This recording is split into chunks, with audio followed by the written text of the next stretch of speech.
guys, so it's my last full day here in Boracay. And samahan niyo ako, mag-beach tayo for a quick dip.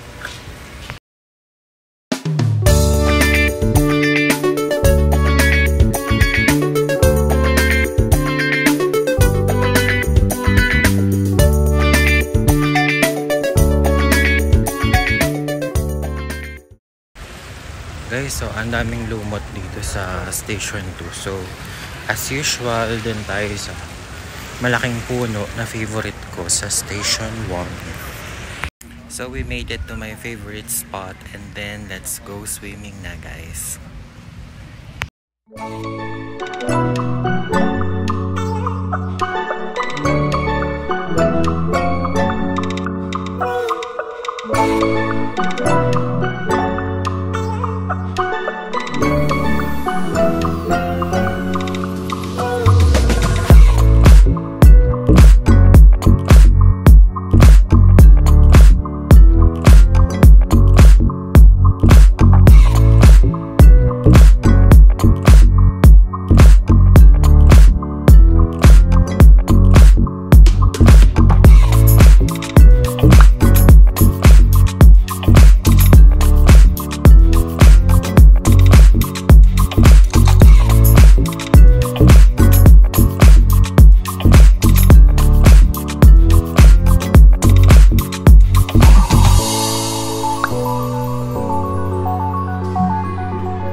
So guys, tapos na ako mag quick swimming sa beach and pabalik na ako to Julius Resort to have a quick breakfast and mag-check out ako later and gusto ko muna mag-nap bago mag-check out. Sobrang aga ko kasi nagising, so ayun, update ko kayo later kung ano ang magagawa natin. See you later, guys.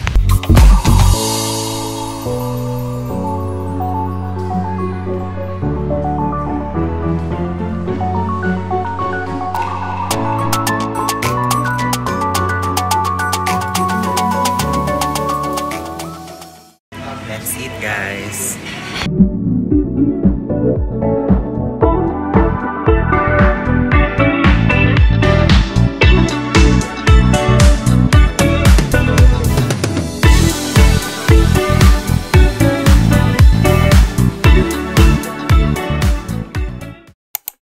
Good afternoon, guys. So nakapag-check out na ako dun sa Julius Resort and iniwan ko muna yung gamit ko. For now, I'll be looking for a place to have a quick lunch before ako mag-check-in dun sa next hotel ko.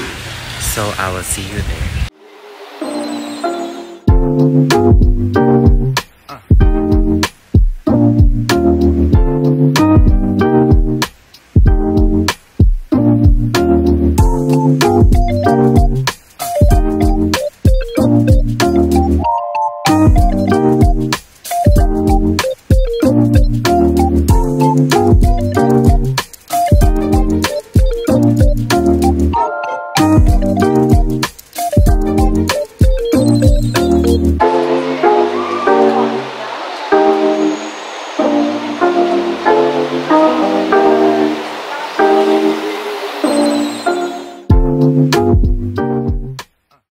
So guys, I'm here at Station X and mag-lunch lang ako sa Noni's, which is known for their vegetarian options.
Parang bago to guys, Boracay Beach Club. Ngayon ko lang siya nakita. Ayan. Ayan yung menu niya. Pero dito tayo sa favorite ko na cafe, which is the Sunny Side. Ayan. Sa mga nakapanood ng previous Boracay vlogs ko, alam nyo na favorite ko tumambay dito.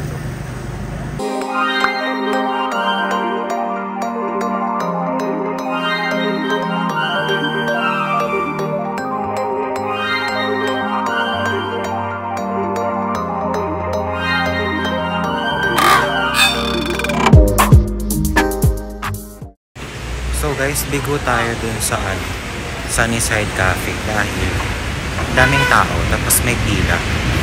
So I will just try different cafe here at Station 1. So guys, marami ring options na pwede tambayan dito sa Station 1. Ayan.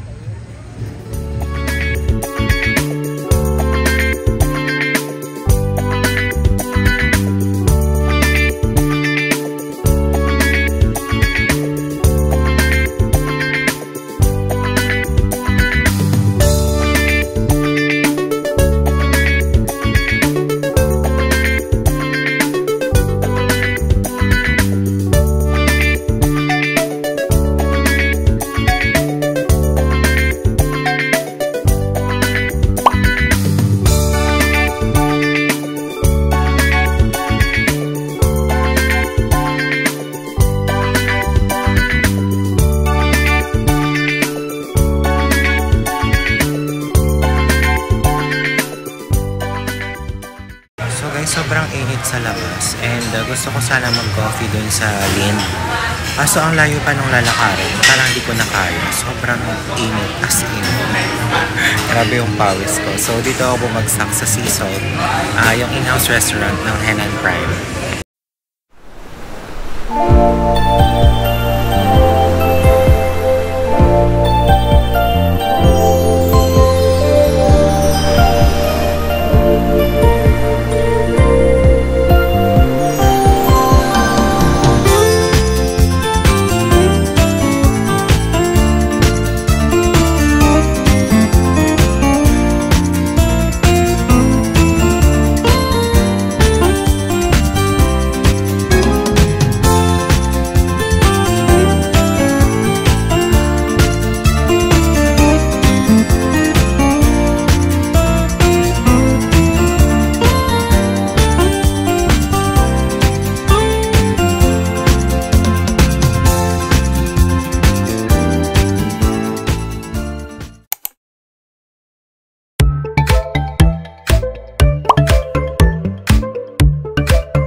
So guys, quick room tour lang tayo dito sa budget hotel na nabook ko for my last night here in Boracay.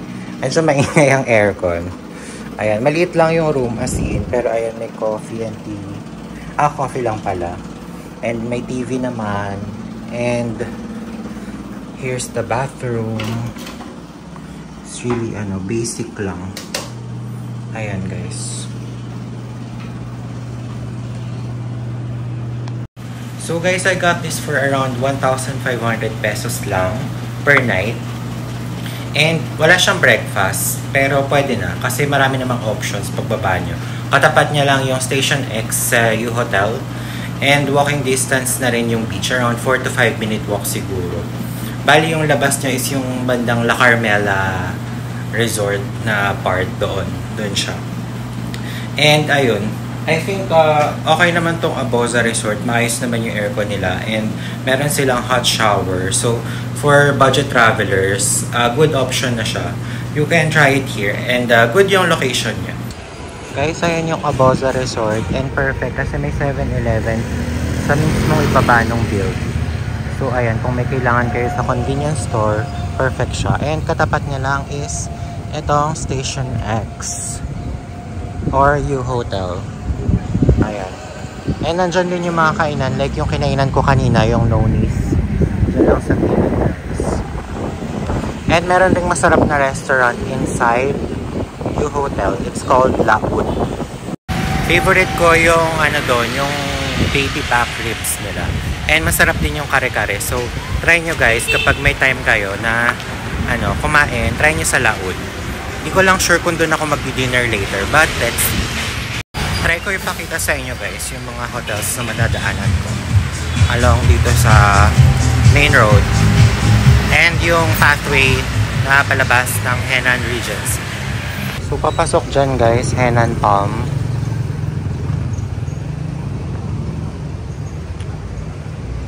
Tapat ng PNB. Ayan guys, dinaanan natin Henan Lagoon. Guys, parang bago to oh. Ayan. Spoonful Confections. Kaso parang hindi maganda yung location niya. And guys, dyan yung Lime Resort. Lime Hotel, I mean. Ayan. Matapat ng Azalea. Ayan, dito tayo dadaan. So here guys, Boracay Holiday Resort. And katapat niya is si Henan Garden. Ang dami ng Henan dito. 6 or 7 na yata if I'm not mistaken. And then ayun si Eurotel. Parang nakapag-stay na ako sa lahat dito except dun sa Azalea.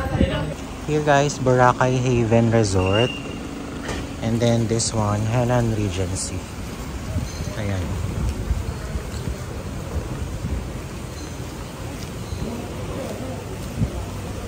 Dito pala yung lobby or harap ng Mandarin Bay Resort. Konti pa lang yung nilalakad ko guys, pero parang nanlalagkit na ako. Charot. Talagang init pa rin kahit medyo pa sunset na. So, ayan. Nag-crave na naman ako ng something iced. Something cold to drink.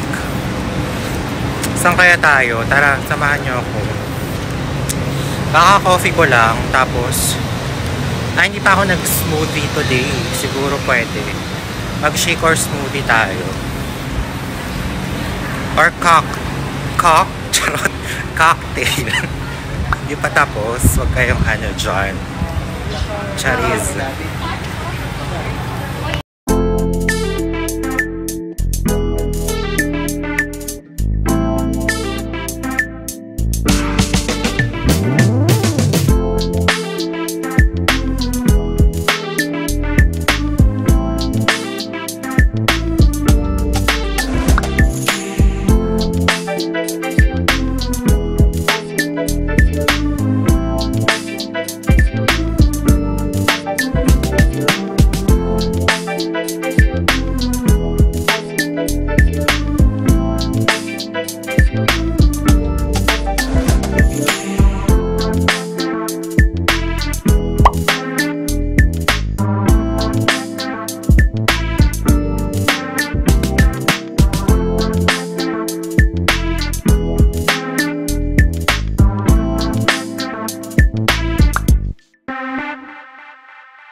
So guys, ayan, I'm enjoying my Pikes coffee na. Para siyang frap na sundae.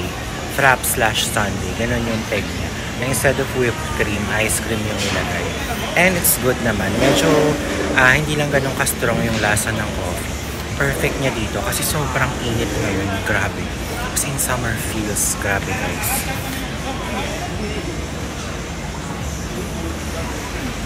Sarap. Kasi init.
last sunset in Boracay for this trip. So ayan guys, sulitin na natin ito. Medyo marami pa ring tao as expected kasi Friday na ngayon. So maraming dumarating.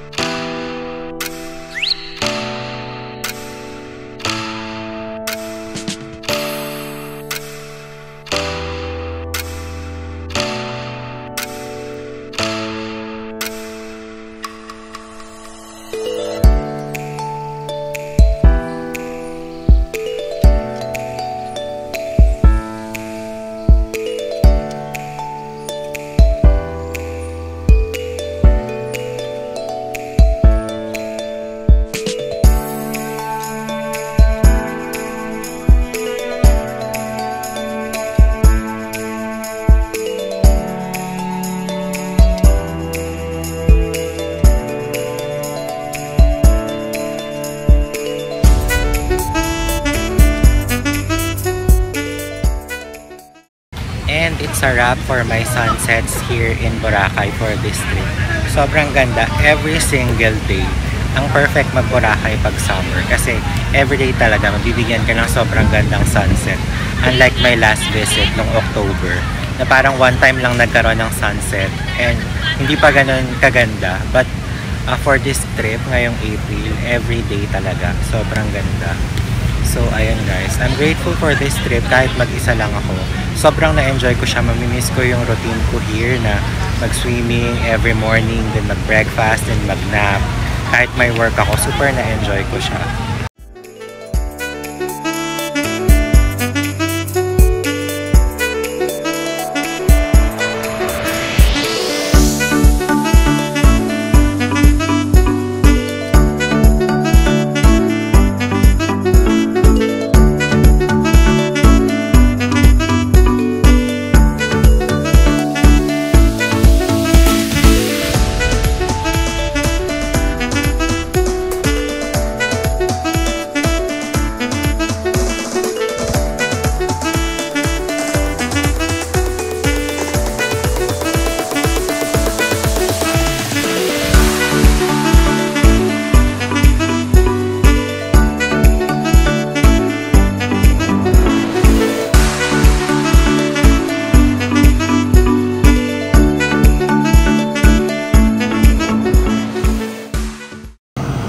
Parang bagong open to guys. Peri-peri charcoal chicken na dating McDonald's here. Naging ito na siya.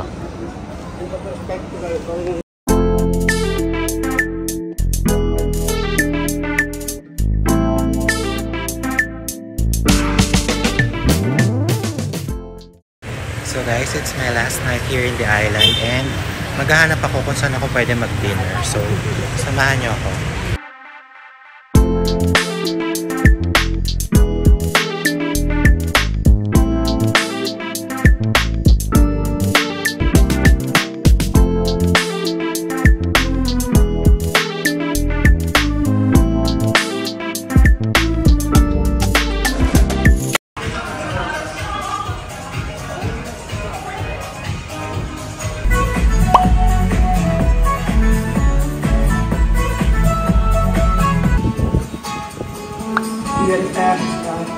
Fast enough so we can find a way to get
had Coco Mama. Ngayon, tinry ko naman yung Mango Mama. Natry ko na kasi yung Ube Mama and it's also very good. Pero itong Mango Mama, let's see, para siyang Philippine version ng Thailand's mango sticky rice. Parang ang naging twist lang is yung ice cream and then yung latte. Looks so yummy.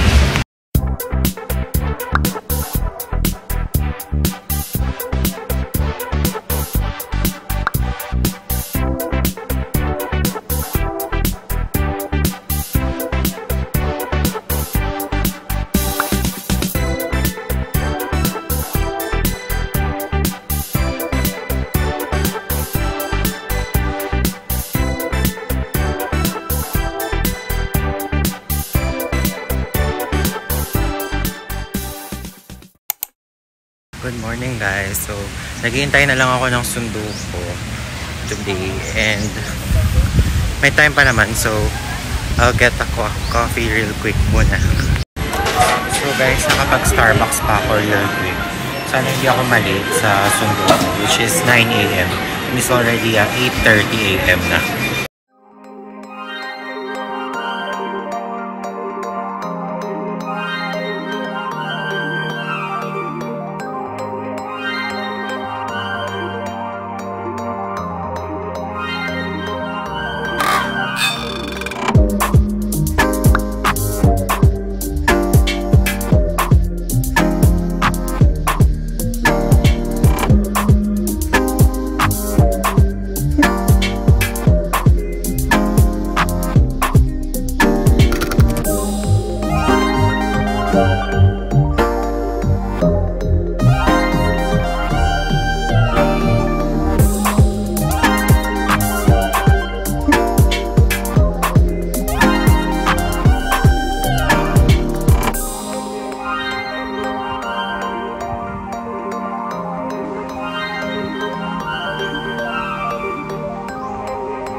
So I'm here at the airport na guys and nakapila lang to drop my baggage.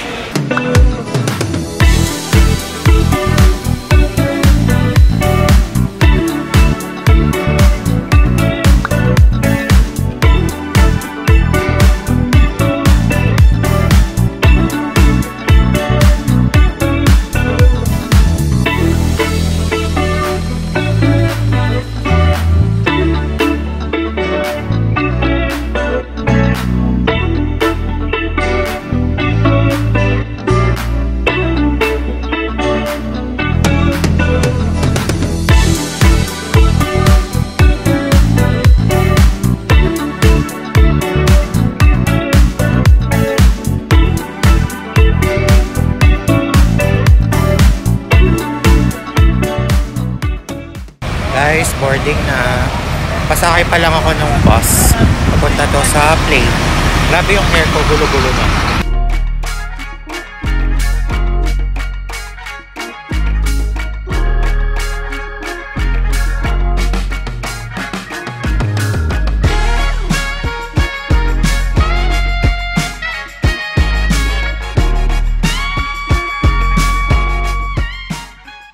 Of you. So ayun guys, We think you have a super journey ahead.